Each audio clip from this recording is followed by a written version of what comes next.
Hi, this is Alken and welcome back to my channel. One crazy situation happened in the Middle East today that was unbelievable.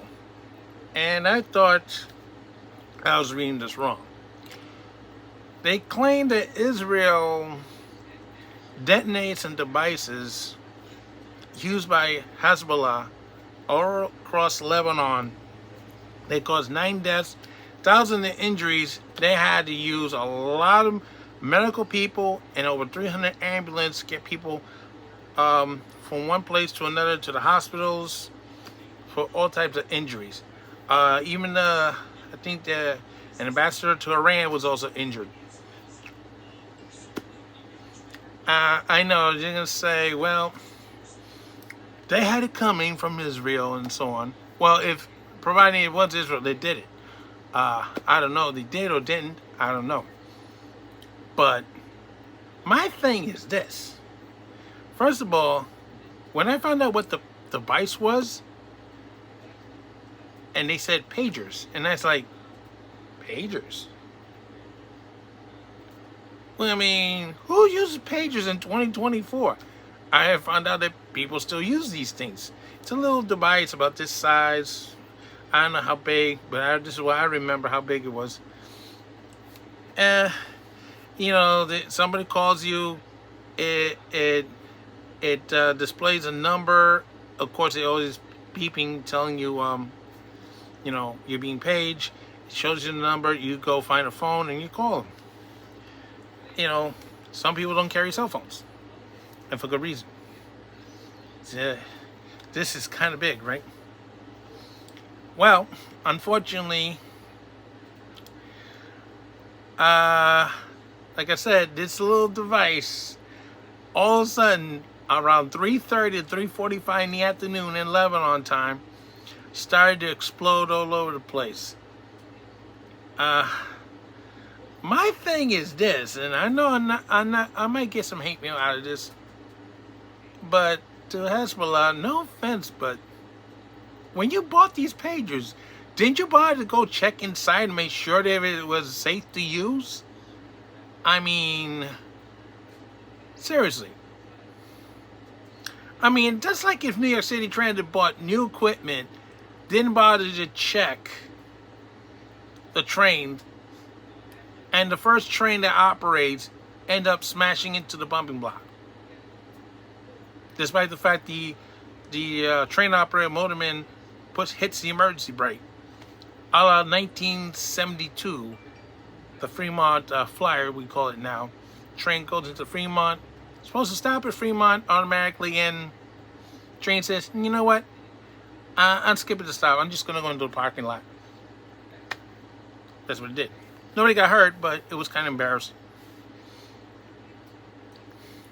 Situation is this. How could you buy something like that and not check inside to make sure there is nothing in there that could explode? I mean, hadn't you guys ever learned your lesson from the last time?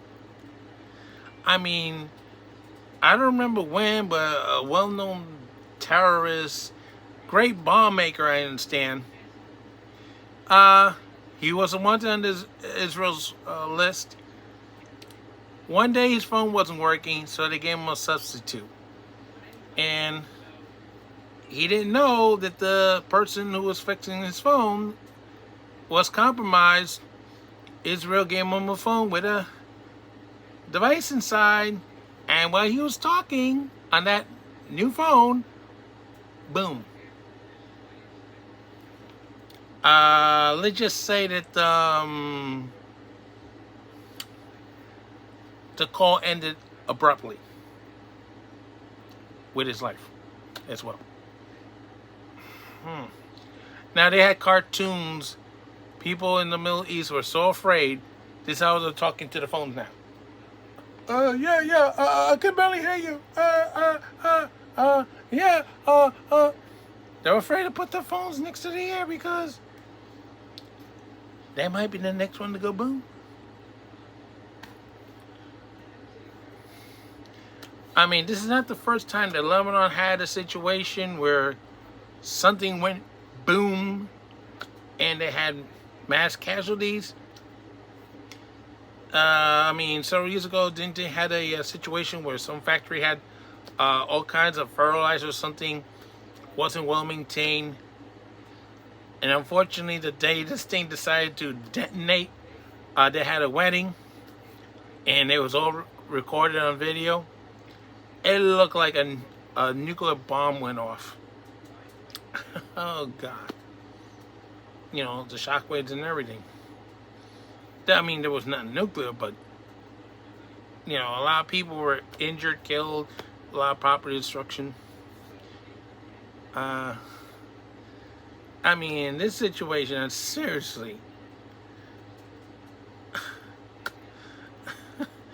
I mean, an organization like that should have checked to make sure the device was safe to use and not find out the hard way when you really needed it the most.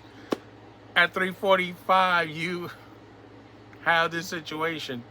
I mean, it's also quite embarrassing.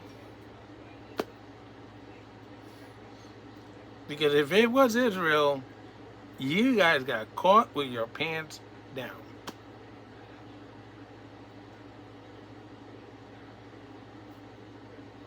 I don't know what else to tell you, but that's what happens. You know, I'm going to be a little suspicious of my stuff too from now on after that. Mm-mm.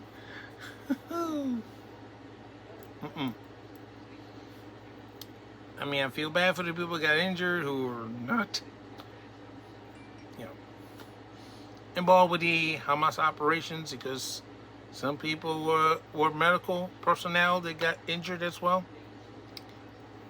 And then they told other medical personnel who had these pagers, didn't go off, they told them not to wear them, because they were afraid those will be going off too. Well, we have to see what happens next. That's all I can say. I mean, it is kind of embarrassing that, you know, you got caught with your pants down. Let's just put it that way.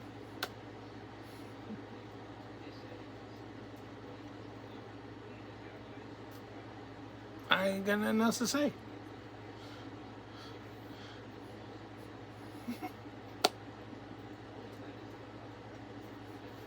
Well, this is how I can say so on for now. Don't forget your stop. And unfortunately for this terrorist organization, they did. Mr. Stop. And they paid for the price.